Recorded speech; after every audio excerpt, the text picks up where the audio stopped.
Ladies and gentlemen, boys and girls, Smarks and Marks all over the world. Grab a seat or take it easy on your feet as we set up our gear. Lend us your ear. Because your boys, King Mac Millie and Jay Classic, are about to put on some podcast action. So get psyched and turn to the smart side. Because Smark Psychology Podcast starts now.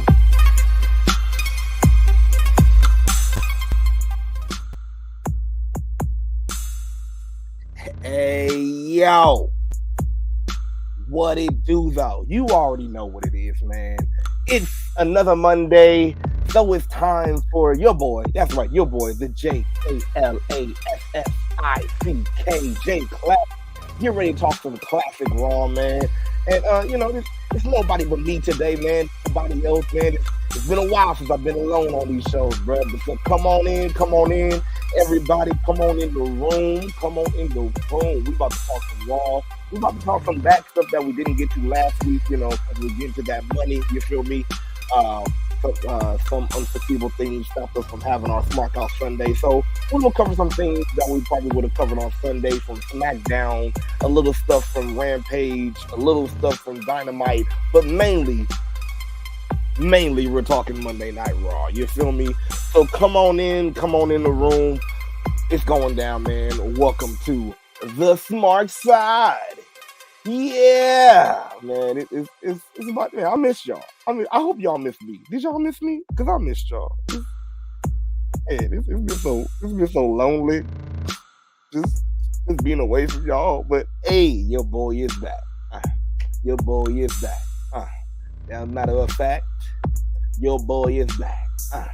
And we are brought by none other than W Energy Drink. That's right, W Energy. Just be better. I'm telling you right now, if you want some primo energy, like, you wake up, you might be feeling tired in the day, go on and get yourself some W. They have some bomb flavors like the jitterless berry, the jitterless, I gotta get this right. Tongue tied. The jitterless berry punch. There we go. And there's no artificial flavoring. There's no artificial coloring. All you do is just get the powder, go ahead and get your substance of drink, whatever it might be. It may be a shake, it may be some water, whatever it may be, mix it in there, and you got yourself some energy for the day. I'm telling you right now, it's the best thing ever. Get yourself some W. Once again, that's W Energy Drink. And check this out. Oh, man, I'm telling you, we got some great stuff on today, too. But check this out. Our sponsors, W, look, you can go to them right now, and you can even get a percentage off. That's right. What I say? A percentage off. You might say, how can I do that? Just go online to w.gg. That's www.w.gg, right? And then when you go and get your order, I need you to use this promo code. Go ahead and type in Smart Psych Pod right there in the promo code. You get 10% off on your first order of W. You feel me? 10% off. That's all you need. I mean, put a red cup up to that. You feel me? Come on now. It's going down. Once again, shout out to our smart sponsors, W Energy Drink. Be better. It's a jitterless energy blend. You will not be sorry from getting this. And once again, go online at W.gg. That's www.w.gg.com, and just use our promo code and get 10% off. That's Smark Psych Pod. That's right. But hey, what it do, y'all? Got the money out the way. Now get the focus on y'all and say what it do. You know what it is. It's your boy, the JKLASSICK, and I'm just happy to be back to talk some raw, man. It was an interesting show on today. Definitely a interesting show. Some here and there about it, and come on, jump in the comments and tell me how you feeling. Did you sell or no sell for Raw? How did you feel about it? What was your favorite part? We just here to fan out and, just smark out a little bit. You feel me? It's been a while since we smarked out. So let's hit it. As I turn this loop off, boom, there we go. Yeah. Come on in. And don't forget, as you in the room, go in the comment, go ahead and like, but most importantly, share the Smark side. Feel me? Share everywhere you know. Every wrestling fan, shout out to Instagram, shout out to Facebook, shout out to Twitter, man. I know we on there. Shout out to YouTube, man. Go ahead and share wherever you watching this. Share it right now. And come on, let's have a whole conversation. Let's have a Smart side party and get your red cups up. You feel me? Because it's the Raw Classics. Ooh, man, it's so good within this red cup. It's just so wonderful. Where's your red cup? Do you have it? Do you have it? I just need you to have it. I need you to have it.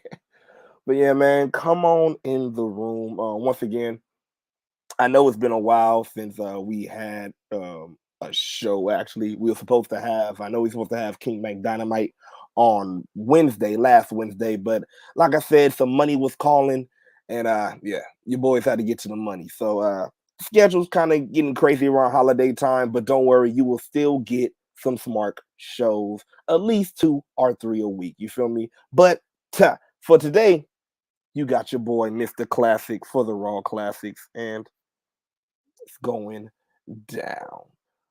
And man, let me know in the comments, man. How's everybody feeling? How's everybody day going?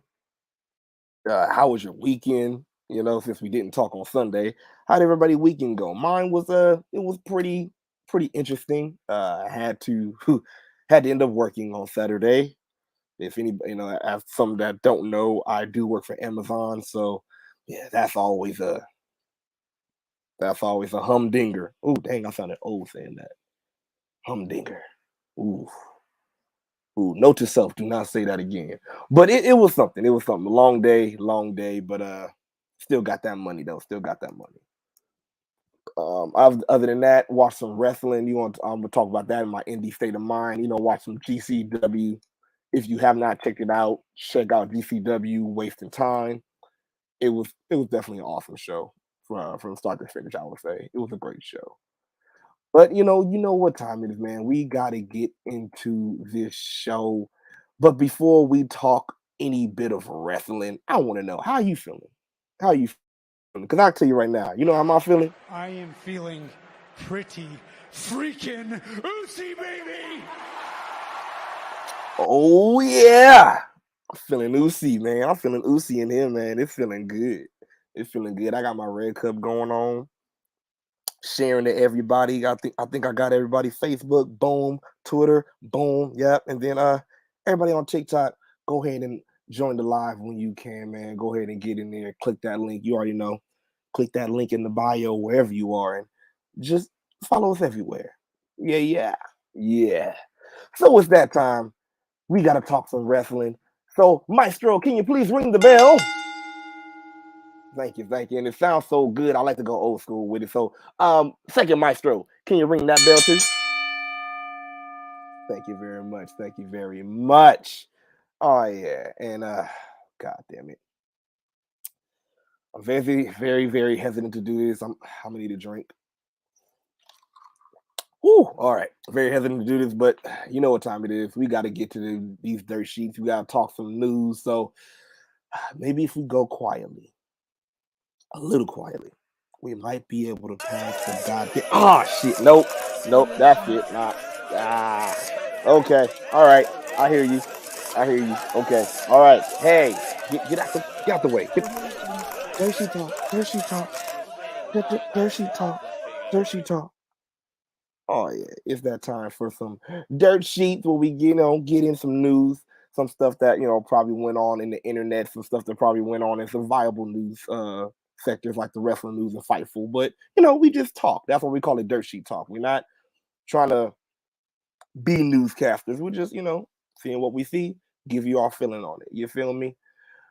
First little bit of dirt sheet talk we have on today. Vince Russo. Oh God, this guy. I swear, for a guy that had so many crazy ideas, and really, it seems like really not liked from the backstage area, like in the locker room. He seemed to have a lot to say about other wrestlers, but Vince Russo had some words about Mr. One Seth Franklin freaking Rollins. And this was his quote. Shout out to the ringside. I think this was the Ringside News that quoted this. I mean, I don't usually, go to them, but this is a direct quote from Russo, from his podcast, and he says, "Bro, listen, come on, man. Let's be honest. If you're looking at Seth Rollins right now, 2 levels from the Hall of Fame is what you're looking at. Okay, he's good. He's a good little hand, and number two, but he's been there for a while. Guess what, bro? If that's how the Baseball Hall of Fame works, everybody would be in it. If you're there, you're a good little hand. And if you can stick around for X amount of numbers of years, everybody would be in it. There's got to be something special about you. What is special about that dude?" Whoo. Ay, ay, ay. All right.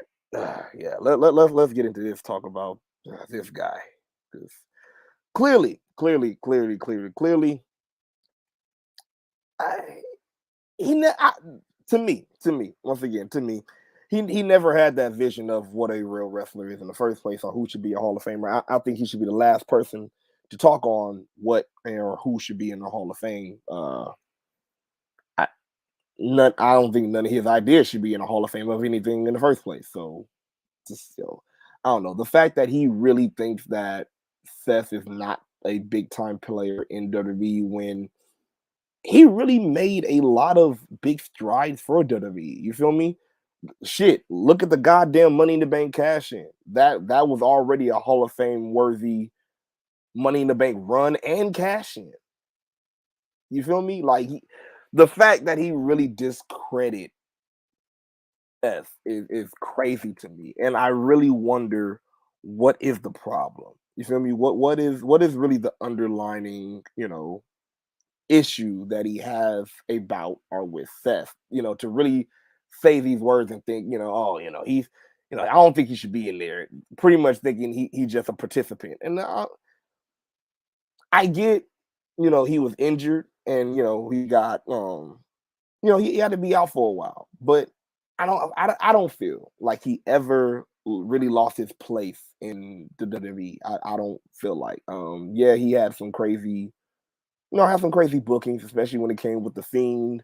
Um a lot of people were saying before he won the United States Championship. It's been a while since he won a championship in the first place. I think it went about, what was it?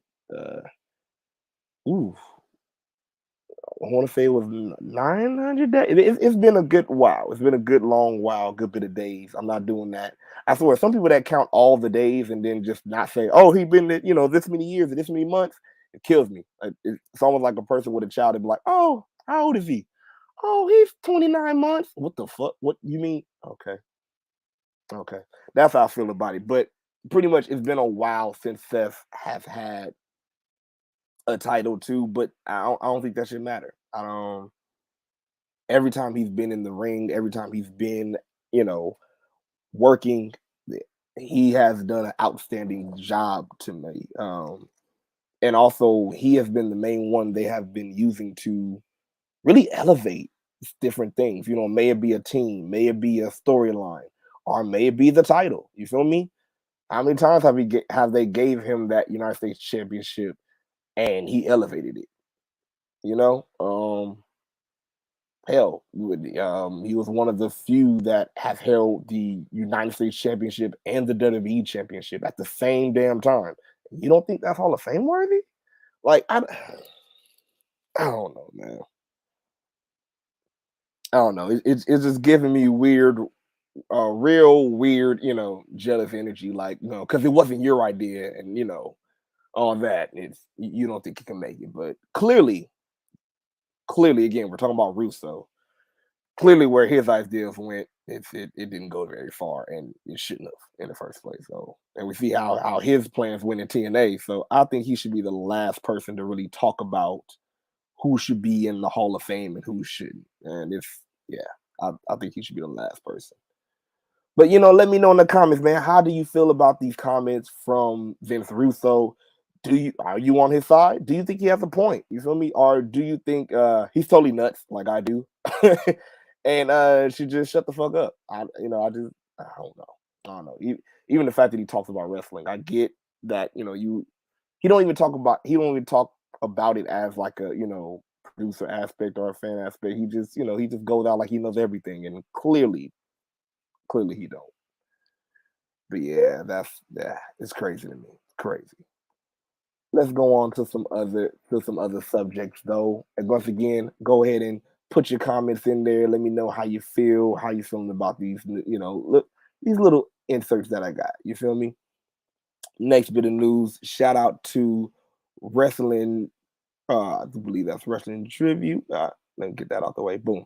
Yeah. Shout out to Wrestle Tribune. There you go. Wrestle Tribune on Facebook. But they had a little post right here that's it's an announcement, and it says in 2023, the WWE draft is set to take place that Monday after WrestleMania weekend.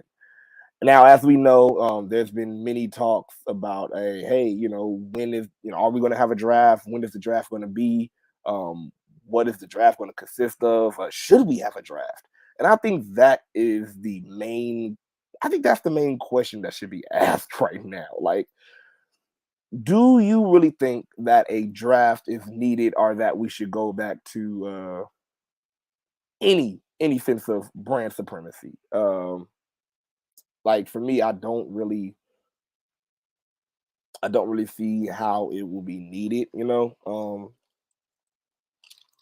especially after, we already changed what Survivor Series has meant. So it's not going to be brand supremacy every year now. So what would really be the use of separating the locker rooms?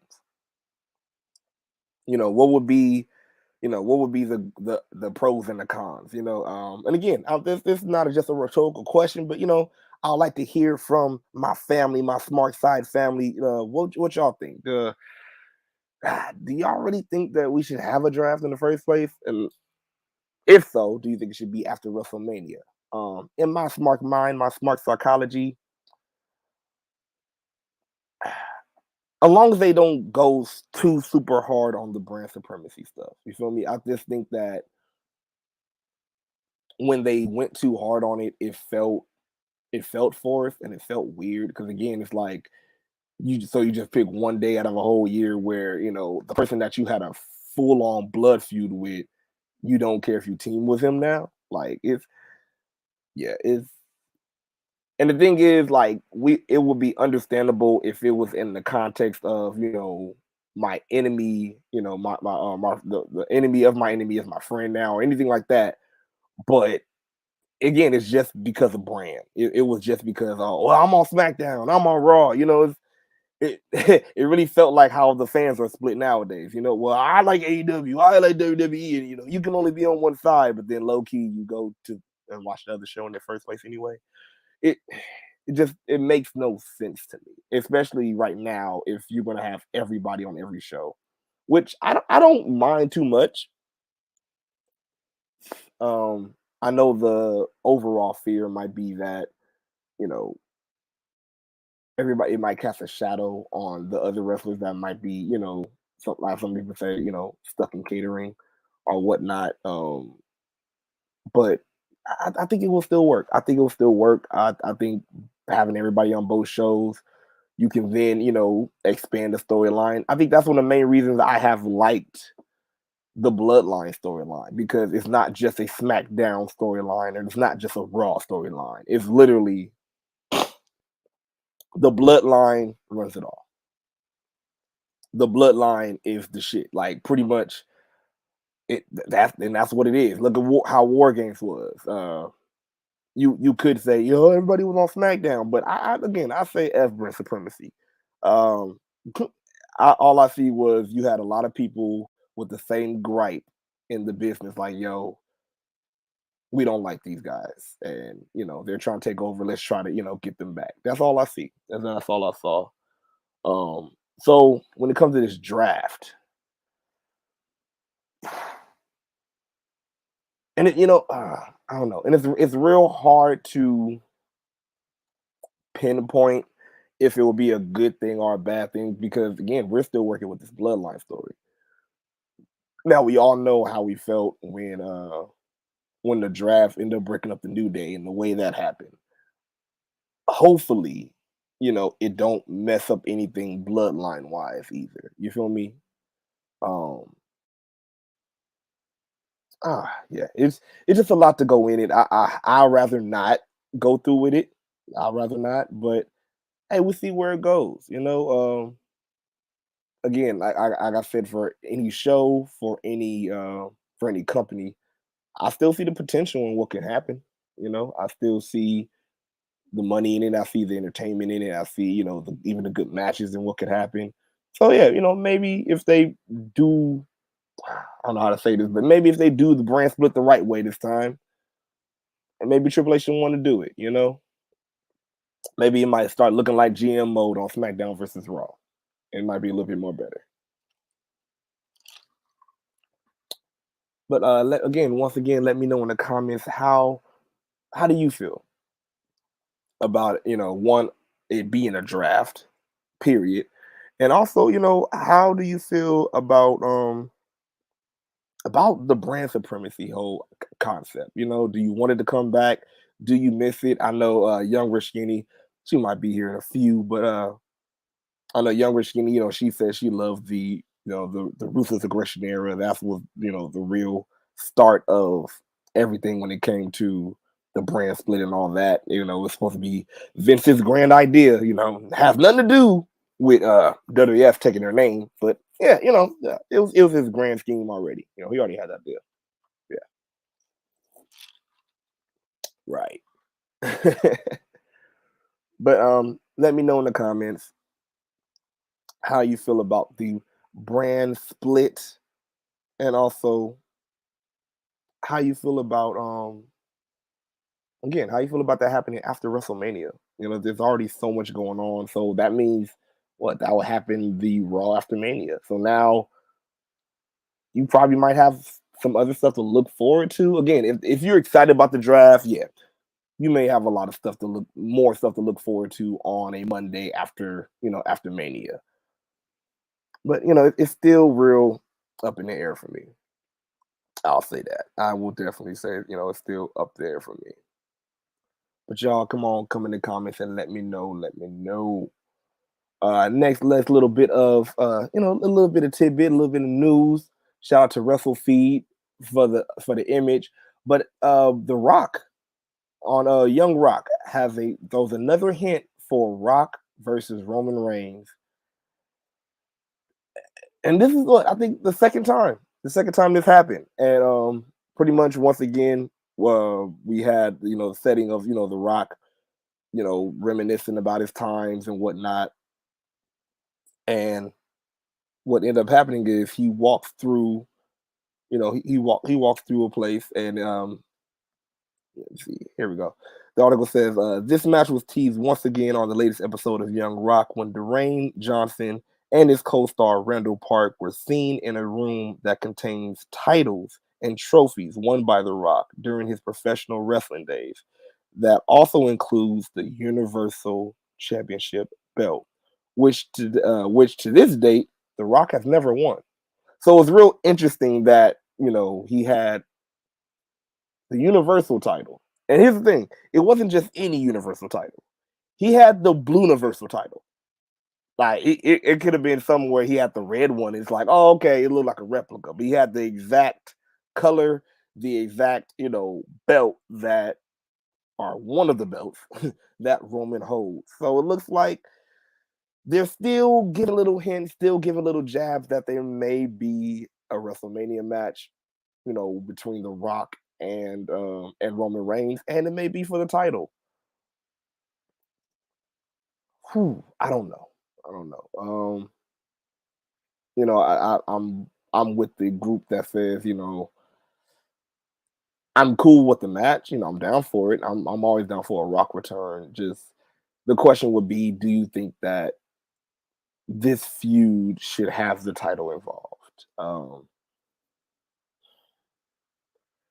Because one, it would be cool, if they have, of course they're gonna have a good match, and Roman goes over, solidifies himself as the head of the table, but then the big question is, oh, good. So will he win or would he lose his titles on the day after Mania? How would this happen? Um, Now, if it is for the title, you can always, you know, you can always ask, like, okay, how how are they going to play this? You feel me? Because you should. I think Triple H is smarter than that, just to have The Rock win it like he did last time with CM Punk, because that didn't go all too well to me. It was a very quick one. It was a very quick run. I don't think it should have been put on them if it's going to be like that. So hopefully they don't make the same mistake twice. And again, we're still looking at Triple H regime. Some people saying they don't like it. Some people saying he's doing a great job. I think it's all your preference, but we'll see where Triple H's mind is at when it comes to this match, and we'll see how things develop. There was other news. Um, there was other news that probably The Rock might be winning the Rumble, and that got a lot of flack too. So we'll see what happens. We'll see what happens. Still excited for WrestleMania being out here in LA. Shout out to all the homies, Public Enemy Podcast. I know someone might be out here. You feel me? Shout out to Janelle from Jobber Till's podcast. I know they're gonna be out here, and just it's gonna be a total turn up. So we're gonna be able to break this down together when this all happens. So yeah, so let me know in the comments how you feel about the possibility of there being a return for The Rock at WrestleMania, the possibility of it being a title match with The Rock and Roman. And do you think that one, Triple H would have The Rock win? It would be weird, but you never know.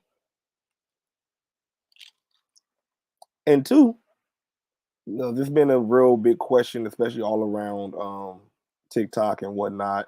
Do you think, shout out to Wrestle Talk, but do you think that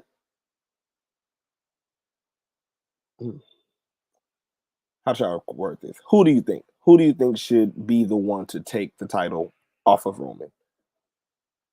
And should that match, should that, taking of the title, should that match be at WrestleMania? I heard some people say, if it's Cody, some people say Cody, but they said if it's Cody, it should be at SummerSlam. You feel me? So, let me know how you feel. Hit them comments up. Once again, hit that like button. Go ahead and hit that notification bell. Don't forget to subscribe if you have not. Because, man, we just talk, fan to fan. You feel me? Let's see if we have any more, dirt sheet news, any more talk that we can talk about. I see some on WrestleFeed. Shout out to WrestleFeed. We have, it says, Edge wants Christian to get the proper praise for coming out of a career-ending injury. And you know what? Even before we dive deep into it, I'm trying to think. I don't think Christian ever really did get his due recognition for that. I don't think he ever did. He he just went along. He always had his his one more match run. He then after that he comes back and he gets cheered. But I remember when he came to AEW and everybody was like, oh well, you said it was a big signee, and everybody was upset and up in arms or just tripping. And I say just like Saraya. So I'll say even if this is the second time that happened.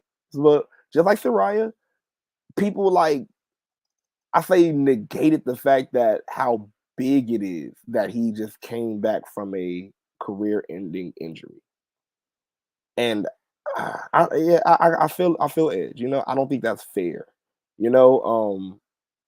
I think Christian should have had a fair a fair shake too on the recognition that he should have got for coming back. It kills me. Like I said, even with with Saraya, with anybody that come back with an injury, it kills me when people just be like, "Oh well, they're not good this and they're not this and they're not that." And it's like, first of all, you already know they came from an injury. Second of all, you didn't even give the person their flowers before you started criticizing them.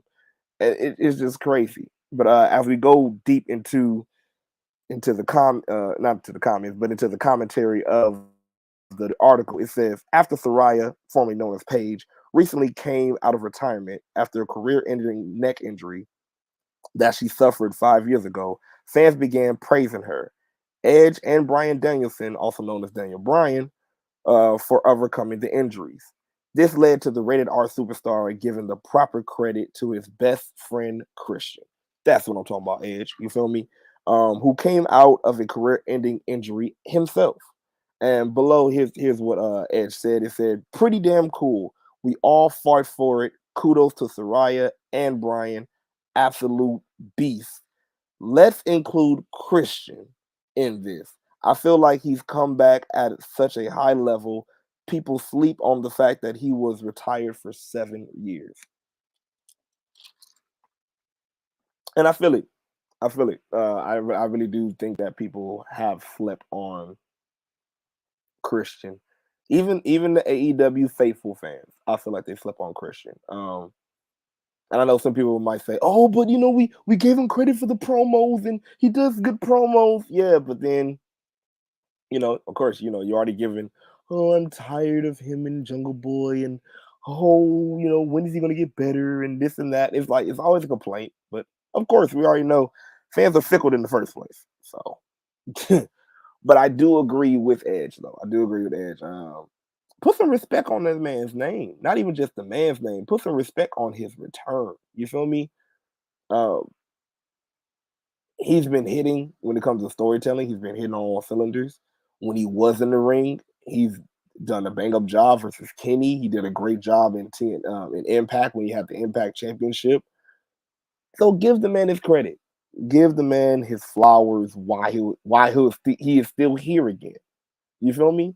Because you don't know when's the time that he's going to have to go into retirement full time. Once again, it's just that I'm gone. We already see Edge was talking about, hey, I might be on my last few matches, I might be on my last leg. So, you don't know. So, yeah, I definitely agree with Edge. Give the man his flowers while it is due, and yeah, come on, man. Let's start celebrating these people, man. Like, I get it, you want to see other stuff, you want to see matches and all this, but like shit, let's celebrate these. Like they are, especially somebody like Christian, somebody like Bryan Danielson and Soraya and Edge.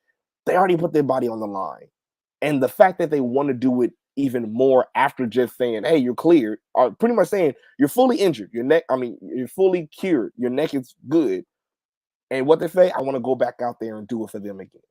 So how about you give them the recognition they deserve? Again, and I mean for all of them. Soraya, Bryan Danielson, Edge, and Christian. Give them the love they deserve. You feel me? Please, please, please.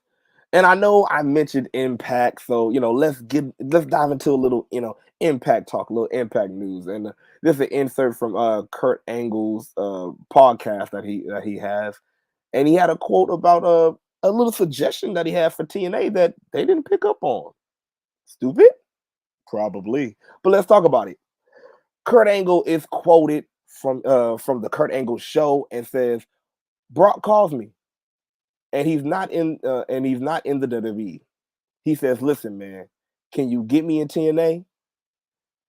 Hey, what are you making?' And I told him what I was making. He said, 'If you can get me that, I'll come.' I approached TNA and they said, 'No, we're not going to give him that kind of money.'" Now I know there've been a lot, there've been a lot of talks beforehand about the amount of money that Brock gets from WWE and his schedule and all that. But do you think that was also a part of the downfall of TNA too? The bad decisions, because hate I'm saying the name, but Dixie had it. Like she had the money. She just really refused to pay out of anybody Brock freaking Lesnar. And at this time, he was at his prime. Like, well, he's still, good. Hold on a minute. Thank you, Google. 9 a.m. Thank you. Google also 9. But yeah, what was I? Oh yeah, Brock Lesnar in TNA. That would have been something to see. That would have been something to see. Can you imagine if Dixie would have signed off on that? if they would have said, yeah, they'll give him the money, and what if you would have heard? Well, you probably wouldn't have heard Brock's music because they had to change it because they own it. But what if you would have heard the music, because they always have music similar to it? So what if you would have heard that similarity music, and next thing you know, you just see Brock Lesnar popping out of one of the tunnels in TNA? Could you imagine? Could you imagine the explosion that would have happened in the wrestling world if out of everybody Brock Lesnar came? Here's the thing. At this point, let's talk about the landscape right now. At this point, it was already Kurt Angle. I do believe we had the main event mafia going on. You feel me? And at this time, a lot of people just, oh, he's bringing back just AEW, WWE guys, but they're the older ones too. And da-da-da. Like, it was complaints going on like that too, just like it was for AEW. But could you imagine if the game changer would have been Brock Lesnar? Because that would have been the real moneymaker. Like, I really don't understand how Dixie let that shit fall through her fingers, but come back to think about it, it was Dixie. So I see how she let that, fall between her fingers. That, wow. And the thing was, he didn't even ask for more than Kurt. He asked for just the same amount that Kurt was making. I'm like, it makes sense to me. Whew. I'm like, I feel like that would have been a time, yeah, you could have made the decision. You should have made the decision, like, yeah, you know what, I think we're gonna go with Brock on this one. You feel me? Even if you had to let some people go to, make it happen. There's some people that you probably could have said, you know what, we'll see you next season or something. It could have happened. But yeah, the fact that Dixie really let a star, like literally a bona fide beast, like slip away like that is it, man. I'm sorry, that is, whew, that's crazy to me.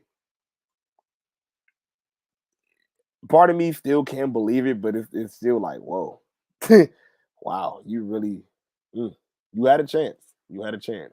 And also, you know what? Let's put this in the comments too. Let me know what you think. But if this was Tony Khan's call, if the same call came to Tony, let's say somebody like Kurt Angle is in AEW now, and he said, "Do you think Tony would have took it, or do you think Tony would have said the same thing? No, I'm not paying that type of money." Well, we already think we already know the answer to that one. He definitely would have put that money up because money's no issue for him, clearly. So, yeah, he definitely would have ran that shit up for sure, for sure.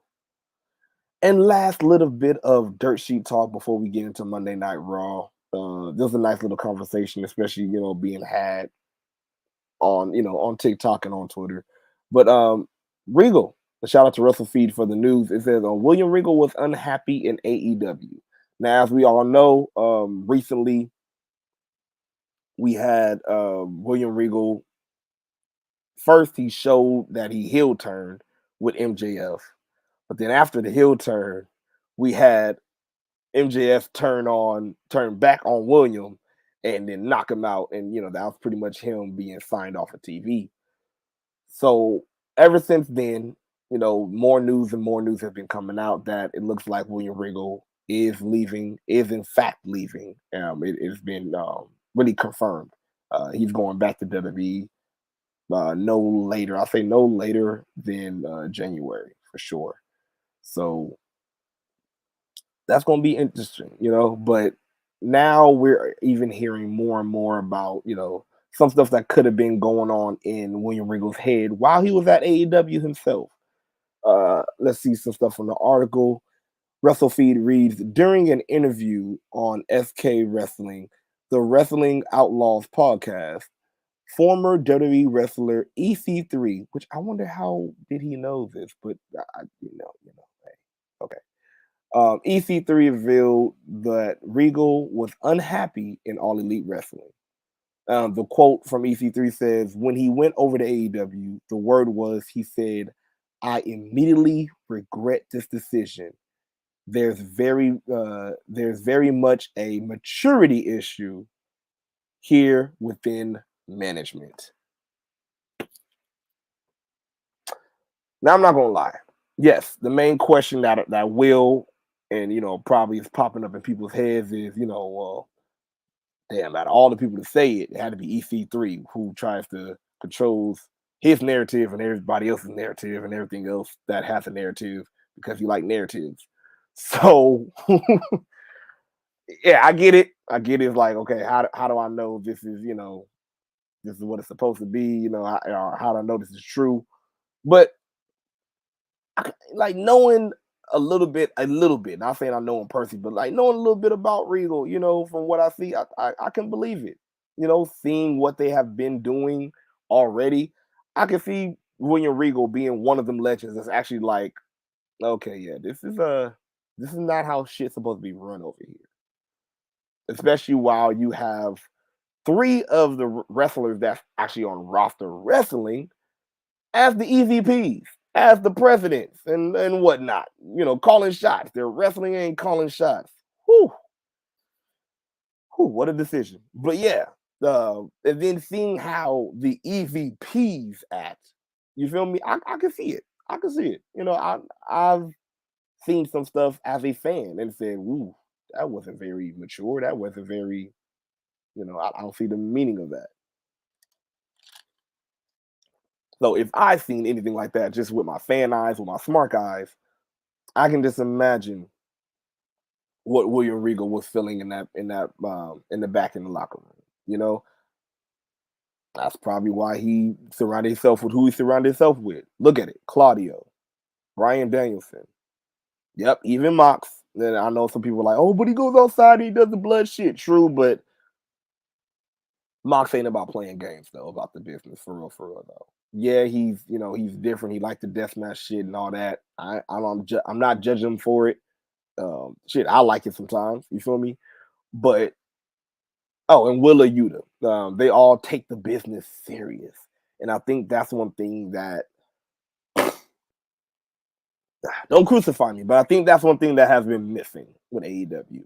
Once again, let me preface that again by saying, yes, I am a wrestling fan of all companies. I like AEW, but again, as my brother Mac would say, I'm gonna call bullshit where it's bullshit. And yeah, I've seen a couple times where they just play too much. Um, sometimes it seems like they're just too complacent right now. And with that complacency, they're just like, whatever. They're in the effort mood. They're like, we do whatever you want. So for this to come out, saying that, probably it may be a possibility that, this is how William Regal was feeling in the back at AEW. It's very telling. It's very telling. And yeah, again, I want them to do better. I do want them to do better. I'm very interested in William Regal coming back to WWE. I'm kind of feeling that he might come back in his role with NXT and getting that better. And you know what? Even if he don't come on NXT, let him be a GM. If we having a draft, shit. I just the only thing that really made the draft good was when we had actual GMs. Adam Pearce ain't doing shit. I'm sorry. I'm not counting him as a GM. I know he was on GM mode on the Xbox. I mean on 2K 23 and all that 22. But it's like nah. He wasn't he's not a GM. I don't believe it. He went through too long of a period when he didn't know what he would do, what he could do, and it's like nah, can't feel it. Sonya Deville, that was not a GM. They both didn't know what the fuck they were, and they was arguing. Crazy. I think the last real GM we had was when we had Stephanie and Mick. That was, it was cool times in the beginning. Yeah, I think wasn't that around when we had the 24/7 title introduced. Oh God, dark times. Just remember, the title's in the trash. The title is in the trash. But yeah, it's very. I don't know, man. I don't know. I don't want to be, I don't want to sound like one of those people that's just trying to haggle on AEW, but man, they're losing a lot right now. You feel me? And I'm not talking about competition to another company. I'm just saying they're losing a lot, like as in viewership, as in um shoot wrestlers. You haven't, your locker room is split right now, and some of your locker room that you acquired from the other company now wants to go back to the other company because how shit is ran. It's crazy. It's crazy. So yeah, just they need to do better. And I think William Regal, if again, if this is viably all the way 100% true from the words of EC3, and he's not trying to control this narrative, yeah, I feel it. I would have left too. Just how uncouth and just left. I definitely, yeah, I understand. I definitely understand it. But you know what? It's that time. It's that time, and I'm feeling good. I'm feeling good. I'm feeling very, I very. am feeling pretty freaking oozy, baby! Yeah, I'm feeling easy about it. And let's get into some Monday Night Raw for some sell or no sell. Yeah. Sell or no sell. That this is the portion of the show where we all talk about the show that happened tonight, which will be Monday Night Raw. And we sit down and have a family discussion, see how we feeling about each segment, and see how we feel about the show in a whole, and see if you sell or no sell for it. Did you like it? Did you not like it? Were there some things that you were like, I could have done without? Well, this is where we all talk about it. And once again, get in the comments right now. Everybody that I see is in here, that's in this live, that's in here, go ahead and comment. And come on, let's have a good little family discussion. You feel me? Let's have a good little family discussion going on. So let's go. Start off. Boom, there we go. Boom. Sell or no sell. Whew. And this raw. Um, started out good. We started out with the bloodline. And the bloodline, came out. You already know how we do. The bloodline is in your city, so they start giving each other props and whatnot. And Sami Zayn going in on how good the bloodline is, and you know how they are rising to the how they're rising more and more as the greatest faction of all time and whatnot. And I don't know. I know Mac is just gonna grill me for this shit because I used to get on his nerves, but Riddle, I don't know, man. Riddle just ain't doing it for me right now, and I think it sucks because I think he got lost in a shuffle or in the shuffle after Randy getting hurt. So now it's like not that they don't have anything for him, but it's just this was so perfect that it felt like just everything else they put him in. It's just not fitting, especially now with the silliness going on and it's not too much of that going on Raw anymore. So when he does it, it just seems real off putting sometimes. I'll always say it like the time when he came out and interrupted the Usos and New Day promo off, and that was so spectacular. But then it got messed up because what's it called Riddle wanted people to play his bong. Stressful. Very stressful, very stressful. But he comes what's it called? Riddle comes out. See, I didn't want to see him so bad. I forgot his name.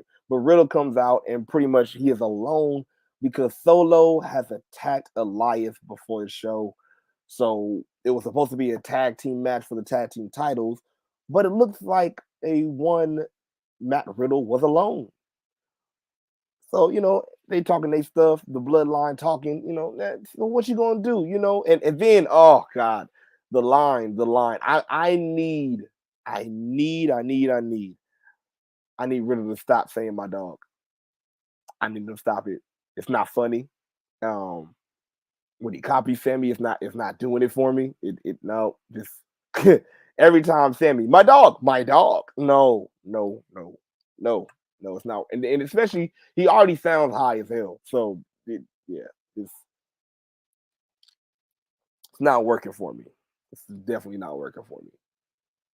But pretty much you had the promo going on between Sami Zayn and Matt Riddle.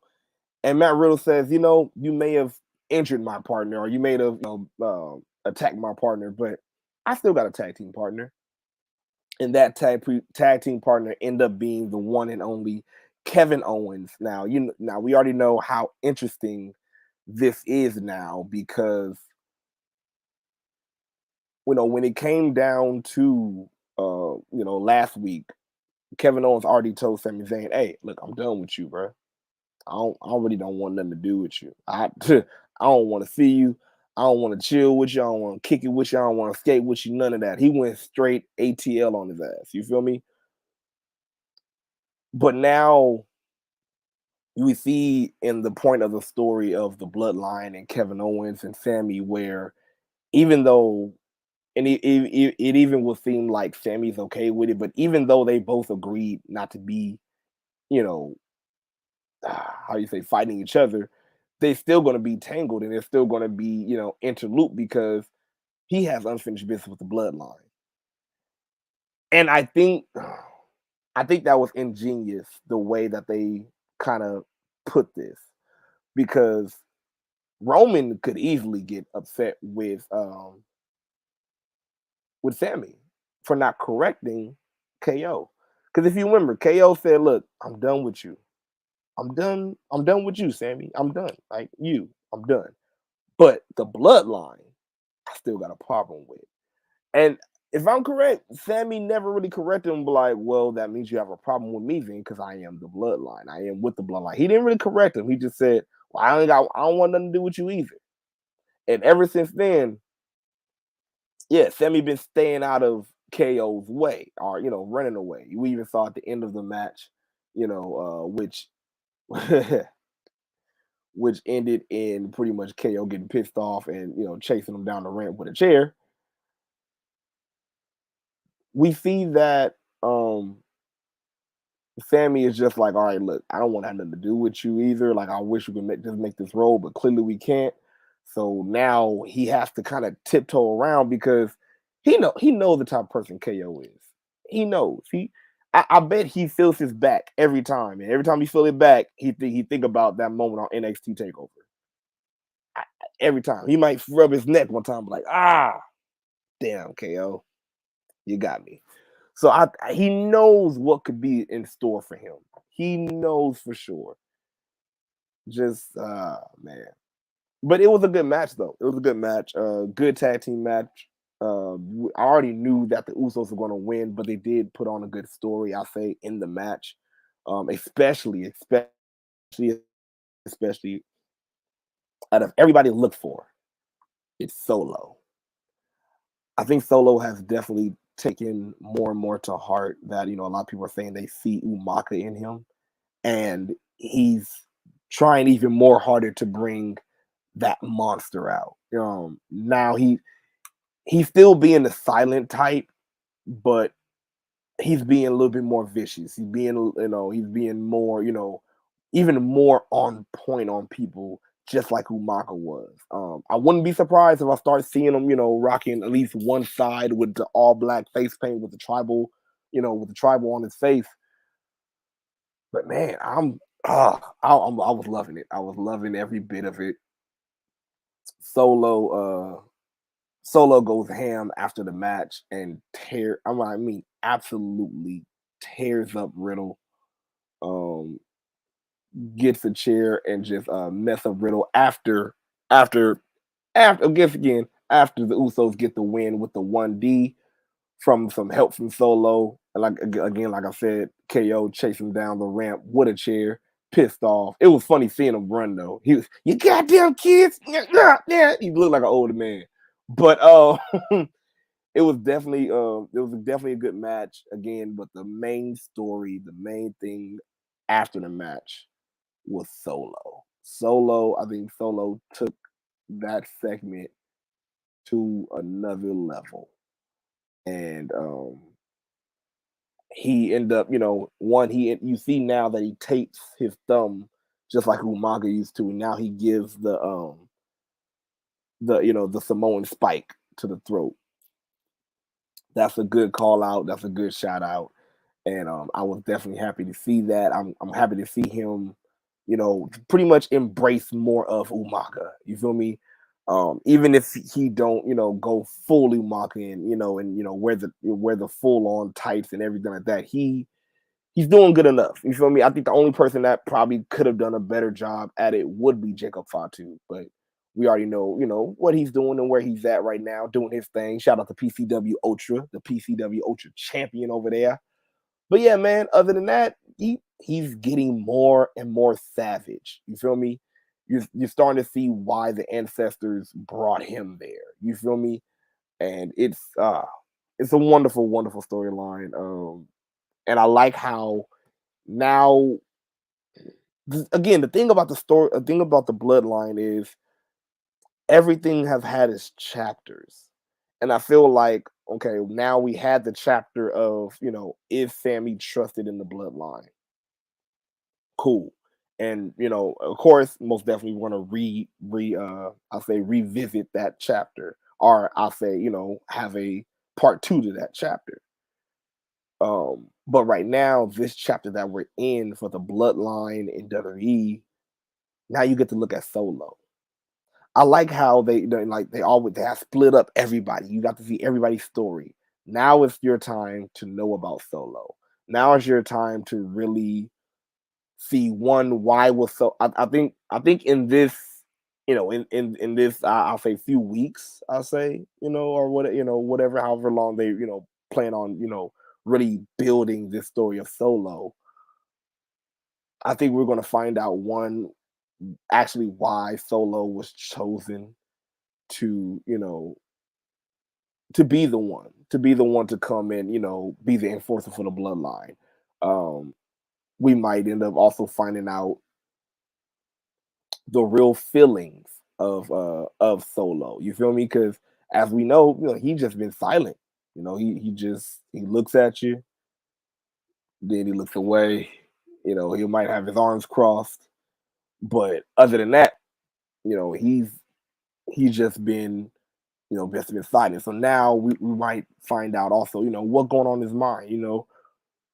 What did he think about the Usos, and what do you think about the whole Roman thing? You think about the last time he really even talked to Roman, I guess you could say out of line, was when Roman even put him in check, say, hey, yeah, you may have been sent, from you may have been sent from the higher ups of the how you say, of our bloodline, but nah, you gonna have to acknowledge me, bruh. You gonna have to fork over that acknowledgement. And he did it. He definitely did. So we might hear more and more of that, because even Sammy did it willingly, but Sammy didn't have to be punked to do it. And I think that's what, the same thing that was eating that Jay. You feel me? It was like, no, man, this just ain't right. It ain't right.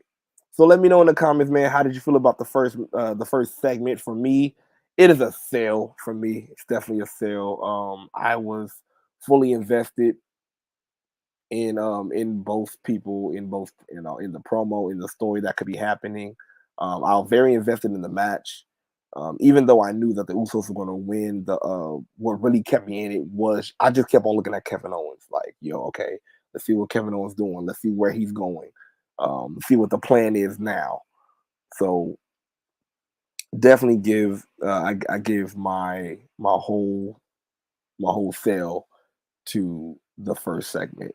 Definitely gets it. So let me know in the comments, how did you feel about the first segment? Do you sell or no sell? Again, have Riddle coming out in the stretcher at the end of all this. So they even did a stretcher spot, so they're taking this serious. Hopefully they they keep it that way. You feel me? Next, after this, we had, can I get to the camps? Miss Bailey coming out, and she's getting ready for her triple threat match to, see who's going to qualify to be a number one contender for the women's championship. They had two triple threat women's matches. This was the first of the two. And Bailey Yammy comes out, and you already know she thought she was just having a match. And Becky comes out through the crowd, and she pretty much says, "Yo, it's been a long time since we faced each other. And I know you've been out with injuries and I've been out with injury and it's been back and forth, but it's about that time you gonna have to catch this fade." That's pretty much what it is. Yeah, I'll put it in full hood for you just so you can get it. But yeah, that's pretty much what it was. He was like, "Look, it's about that time. Uh, I'm gonna need that title. I'm gonna need that. So if I had to go through you to get it, let's go. It's been a while anyway." And but Bailey, being in her regular Bailey fashion, she would just look, "Get out my face, get away. I have a match. Don't you see that?" And what a match it was. Definitely a good triple threat match. This one, it was with Rhea Ripley, Bailey, and Asuka. And anytime those three in the ring at the same time, you know that was going to be a banger, like for sure, for sure.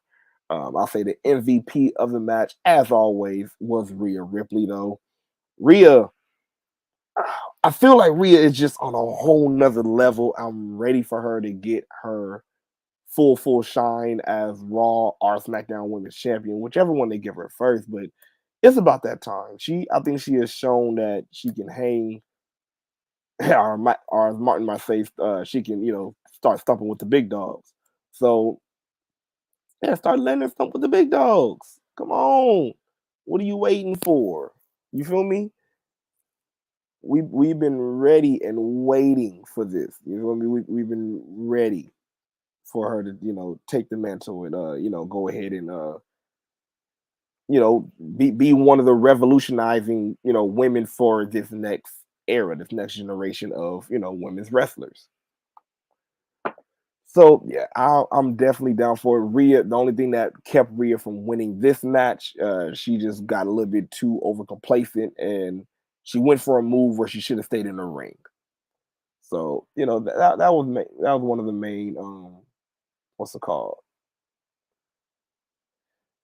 The younger she said she already won the Raw Women's Championship. I know, but again, I just feel like I feel like she didn't have a.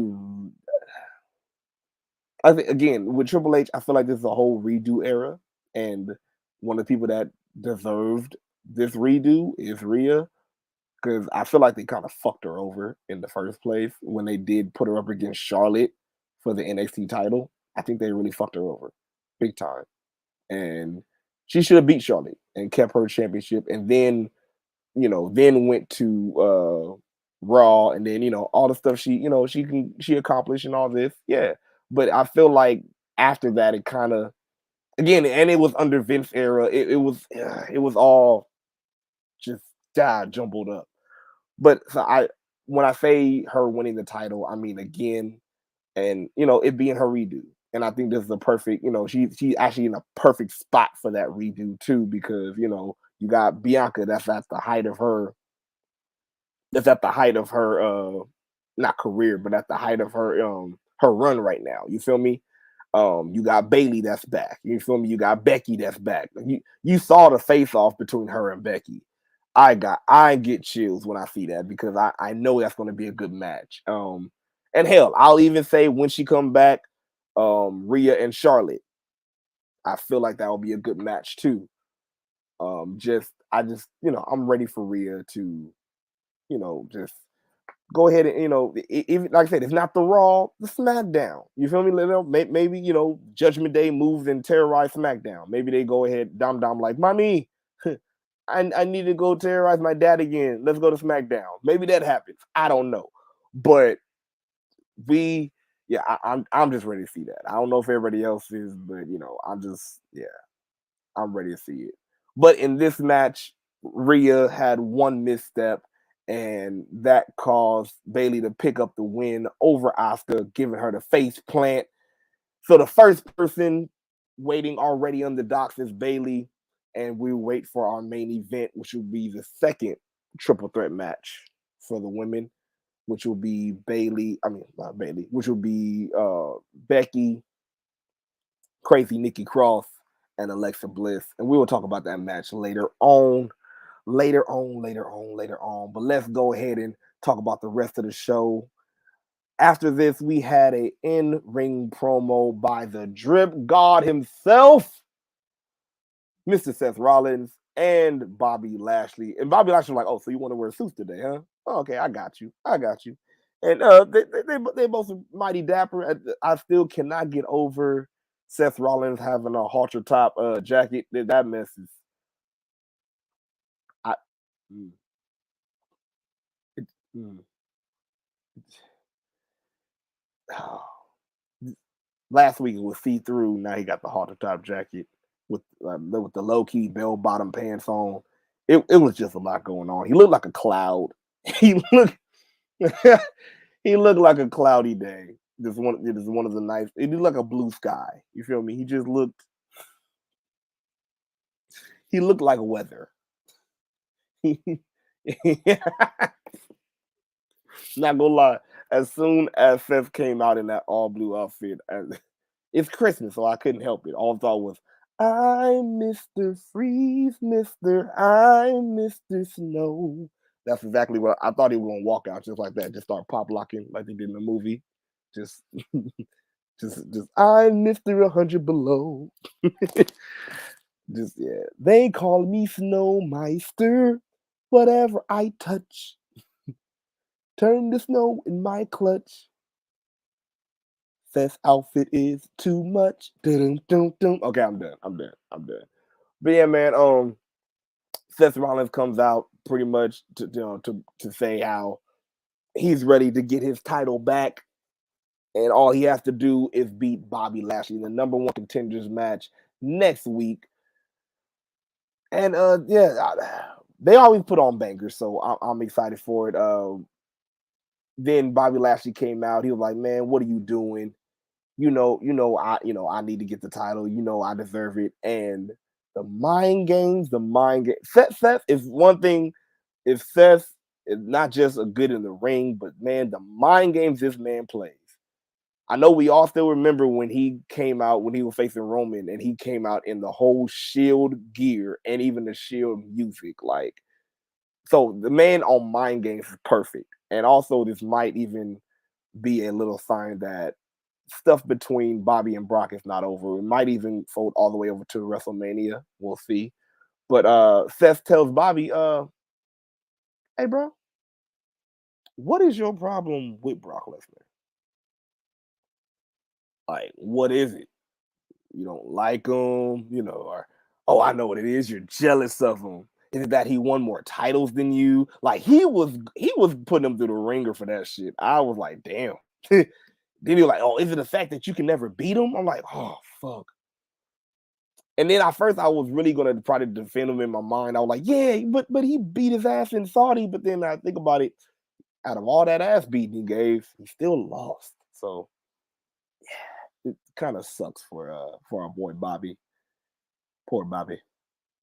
Debo Lottie got more head than he got body. But after Seth Rollins saying that, it finally boiled up in Bobby Lashley, and punched him out one good time. But that did not knock out Seth Rollins, and they had a pull apart brawl. Of course, it took some time for the people in the back to come. Even people on commentary was like, "Where's everybody from the back? It's about that time. Come on and run down here." Not everybody rush at once. It was crazy. It was crazy. Like everybody just waiting. Like, all right. But they do get the pull apart going. And as they're pulling them apart, Seth Rollins do a spin move on one of the guys and end up accidentally spearing. I do believe was that Jamie Noble? No, I think it was Jamie Noble. End up spearing Jamie Noble. They all look alike to me. I'm sorry. It just all of them. They're just all suits. All of them. Even Pierce. He just looks alike to me. But pretty much, Bobby Lashley end up hitting the spear on an official on accident, and Seth Rollins end up leaving scot free. Like, hey, I didn't do nothing. That's all Bobby. And we even after this a little bit down the line, because I'm gonna skip ahead a little bit. we had a backstage segment where Adam Pearce found Bobby Lashley. He told him, "Hey, look, I understand it was an accident. I understand you didn't mean to do it, but for your safety and well and my, and so I don't have to be put in a position. Please, please, just don't do that again." And pretty much Bobby's answer was, "Well, just keep people out my way, keep them motherfuckers out my way, and hopefully they probably won't get hit." I'm selling for this segment. I love every time they're in the match, they're in the ring together. I feel like they put on a good not even a David versus Goliath match. It's just, strength versus speed match. And but Seth is not, even though it's strength versus speed, Seth still got strength himself. So, you know, he might pick Bobby up for a buckle bomb. You never know. But I love, their matches. Excited to see what they have. I think Mac may be excited also because this is not a, what they call it, a contenders match where the person that wants the title is going to face the champion to get a championship match. It's not that. No. So I'm happy that they made that choice. I'm happy that Triple H made that choice and moved forward the way he is moving forward. And he's making some good moves. But man, that spear, God, he tore him in half. He tore, ooh, that poor guy, that poor suit. I do believe that was Jamie Noble, right? I do believe. Put in the comments if you remember who that was. I do believe that was Jamie Noble. I do believe. But, but as for that segment, I definitely do sell for it. I give it all the kudos, all the kudos, all the kudos. And then after the fight, Byron Saxton meets up with Austin Theory in the back and says, "Hey man, so how do you feel about everybody fighting for you?" And before he can really get that out, Mr. I'm the Problem came out. Mr. Mustafa Ali says, "Hey, look, are you gonna be like Seth and not give me an actual chance? Or are you gonna actually step up and give me a title shot?" So, as angry as Austin Theory was, he just said, "You know what? You got it, kid." I like how he's going to call. I feel like he should keep on doing that. Call everybody else kid, even if they're a veteran, just to piss people off. Just be like, all right, kid. I think that would be a perfect little, just a little feather in the cap, just a little beep, just a little bit.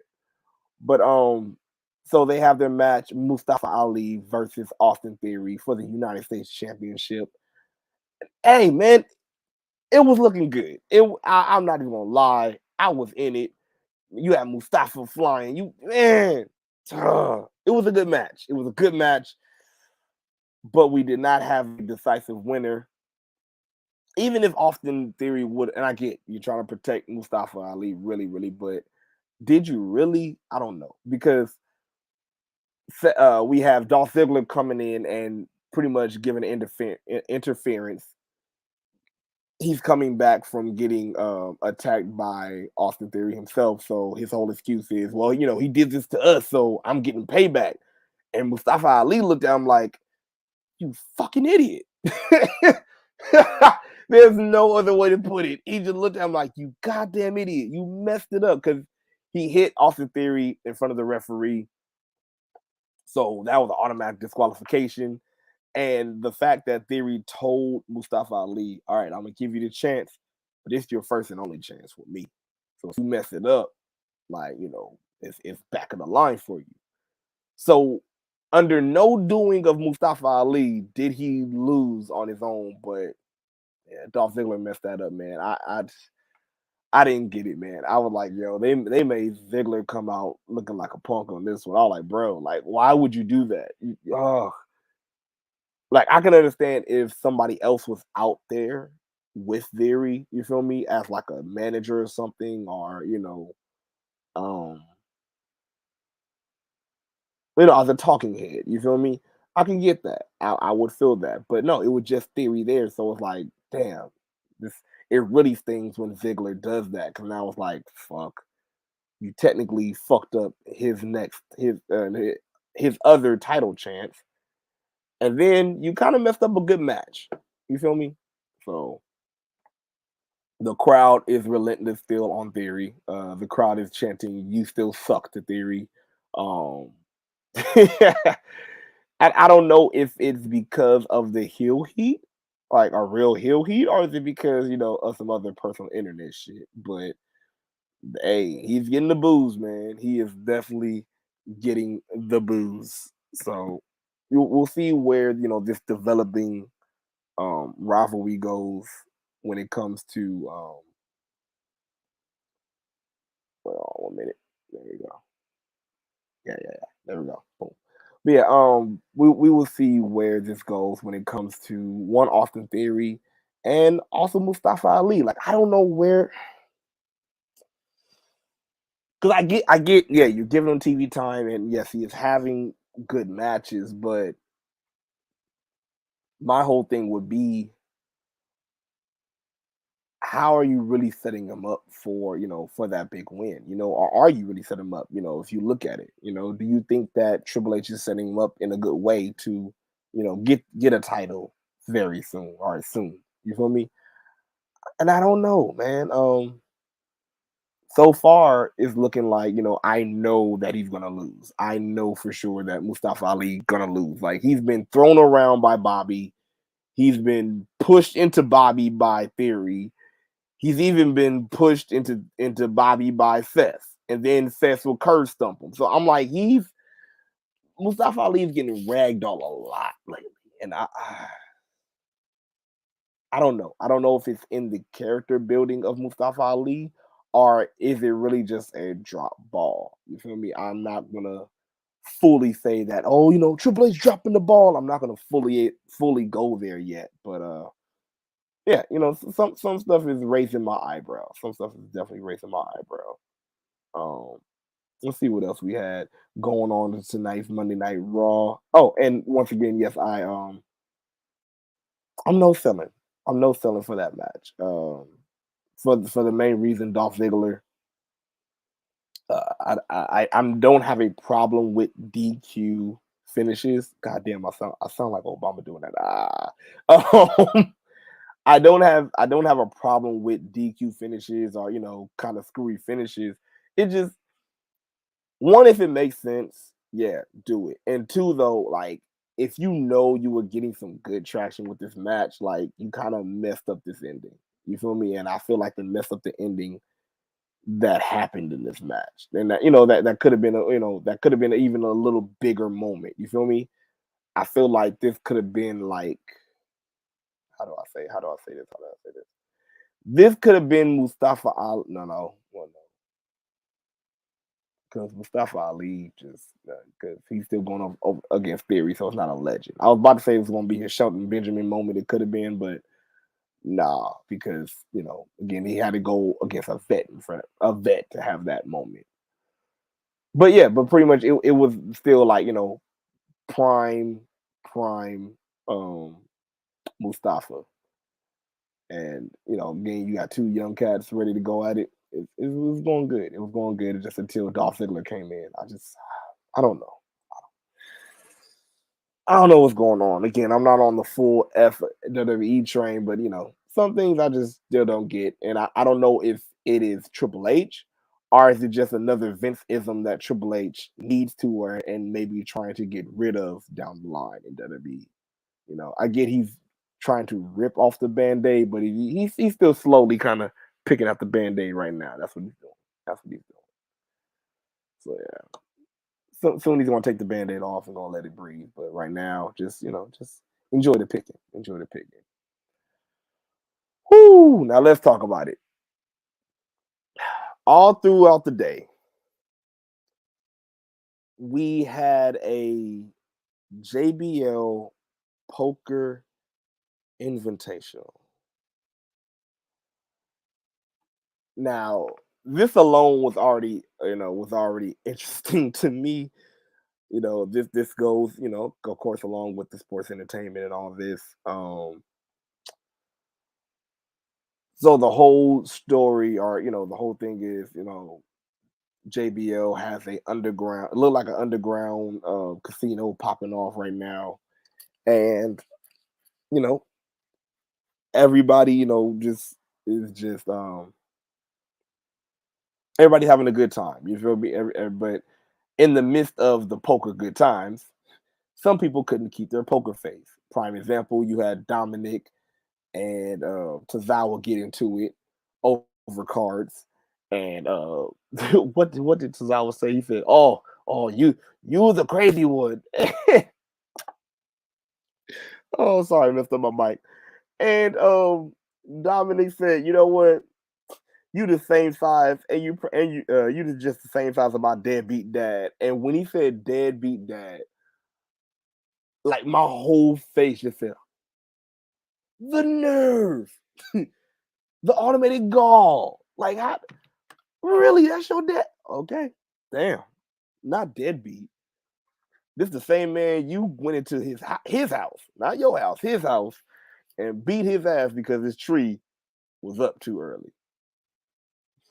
I I can't even name the level of petty that is, and it's stupid. But yeah, through that we had a match between again because of cards, we had a match between Tozawa and Dominic, which don't need too long to really harp on too much in the match. It was a match. Do I fell for it? Yeah, it wasn't bad. So I moderately fell for it. I definitely moderately fell. I don't give it a big old sell, it ain't getting the red cup, but I'll give it a little something. Ooh, if you do a little something.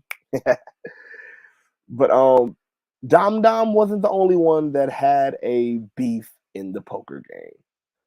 But Dom Dom did come out victorious. If you must know, Dom Dom came out victorious because of the Judgment Day. He beat Tozawa, so that's that. Now go back to the poker game, and then we have the OC, and then we have the reassembling. God damn it! I thought we were done with them being together ever, but we have the reassembling of Baron Corbin and goddamn Alpha Academy. Okay, that's what we chose to go with this. First of all, why do we have an invitational poker game? I want to know what the winnings was. I need to know what was, like what was, oh God. Like, when did you come up with this? And then where did you have the goddamn invitational at? Like, I get that JBL is the big money guy and all this, but damn, I miss the old Bradshaw poker. You feel me? When he was just in the back, like in a caged area with Farouk, and there's a random wooden ass door in the middle of the floor, just there, and you had to walk through the door. Like, they will really tell you, "Hey, what the fuck you doing?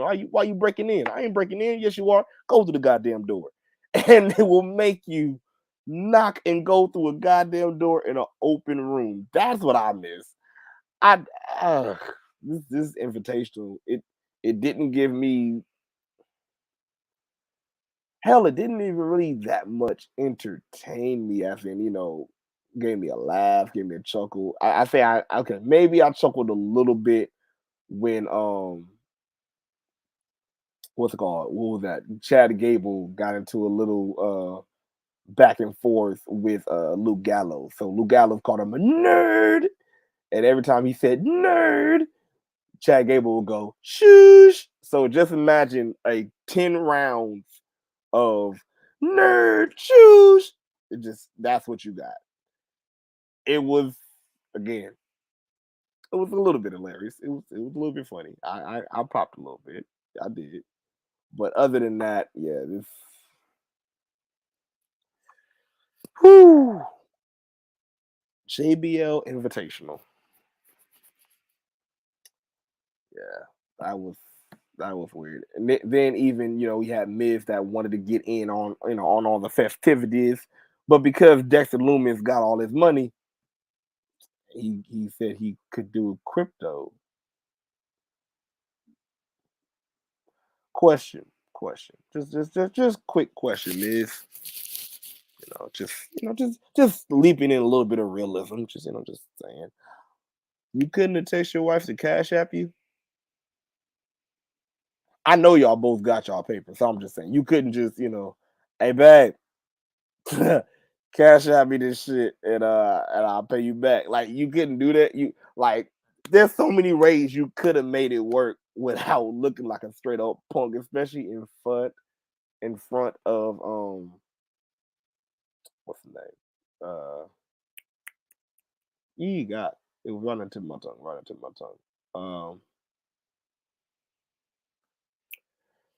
I was about to say, well, come on. It will come to my memory soon. It will come to my memory after this. But yeah, these segments and everything, these are how we have the other two matches on Monday Night Raw. I'm sorry, man. I'm kind of no selling for it. The whole poker thing, the whole, it just didn't feel right.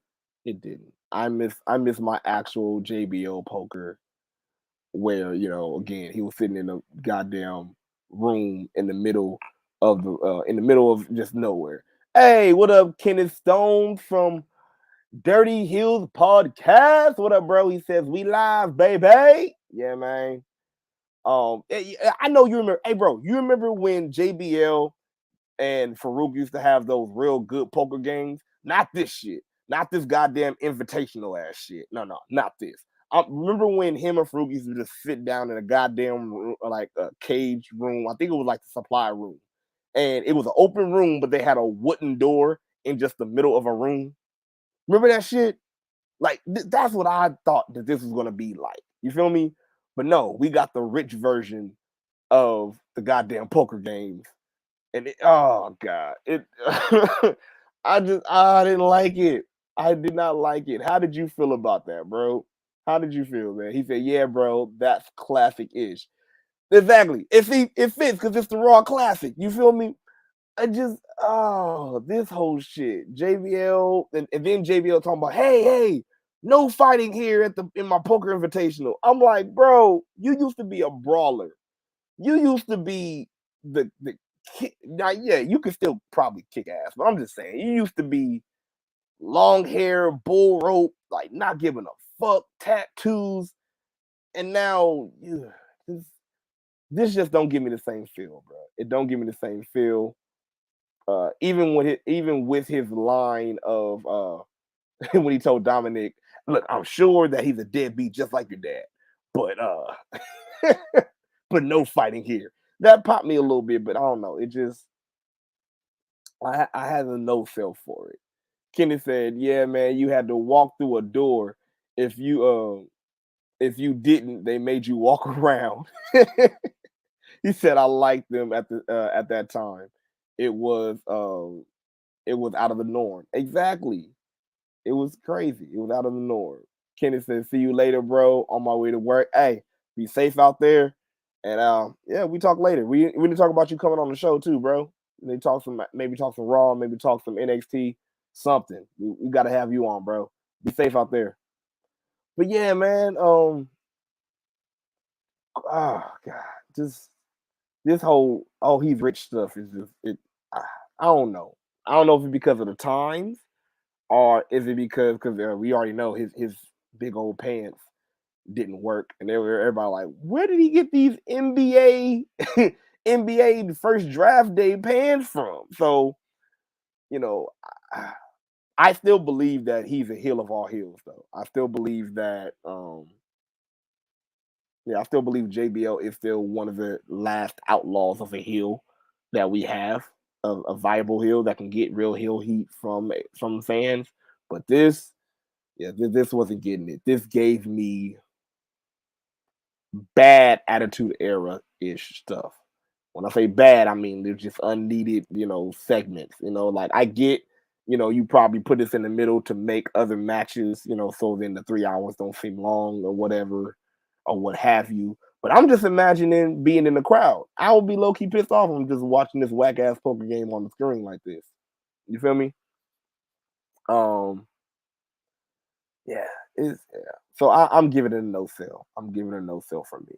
But that was the other two matches. Yeah, we even had the OC going up against, like I said, going against Baron Corbin and the Alpha Academy. I wasn't really that into it, and also to be honest, I have some things to do for my son, so I was kind of in and out. And because all this was over a poker game, I kind of was out for a while. I really wasn't invested in the match like that. Even at the end, we had Dexter Loomis at the table. I'm not gonna lie, this a little bit popped me, even though I'm no selling. This a little bit popped me, but Dexter Loomis was at the table with all the money he won from Miz, and after everybody left, pretty much Johnny Gargano helps Dexter put all the money and the chips in the bag and gets out of Dodge. They even find Candice LeRae in the back while she was having an interview, and they showed her. She was like, "What the fuck? Oh, I mean, we gotta go." So that little bit was, it was funny. It was entertaining. I was sports entertained. You feel me? But yeah, I still wasn't really feeling that segment too much all the way. Just like it's and it's just, again, it felt too hokey in the scheme of things of what we had going on. You feel me? Like, we just came from a serious moment with the bloodline and Kevin Owens and the match and uh what's it called? Solo injuring Riddle. You feel me? We came from that. We came from, the big pull apart brawl with Bobby Lashley and what's it called? Seth Rollins. You feel me? The triple threat match, serious. You feel me? And I think Riddle already covered a good bit of silliness too. So it just felt like a little bit of an overload. Just a little bit. But one thing I will never be overloaded on, and that is seeing these three women, Alexa Bliss, Becky Lynch, and Nikki Cross.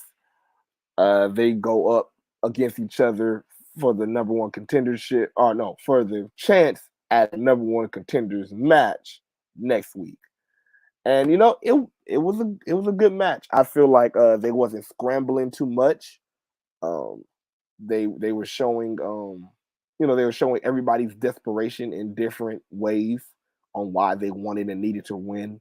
And I'll say this, I feel like Corey did a good job on commentary, really explaining, what the importance to this match is to each individual. You have Alexa, who, a lot of people will say, not even just with the Bray Wyatt stuff, but a lot of people say she has not been the same herself since, not even just since Bray, but since losing the title. She hasn't really been the same. So that was a good, good little, tidbit to put in there. When it comes to not Oscar, when it comes to Nikki Cross, I'm really interested in seeing what they're gonna do with Nikki, because especially with the reports that Eric Young is coming to WWE. Officially, he's coming back. So, are we gonna get Sanity again?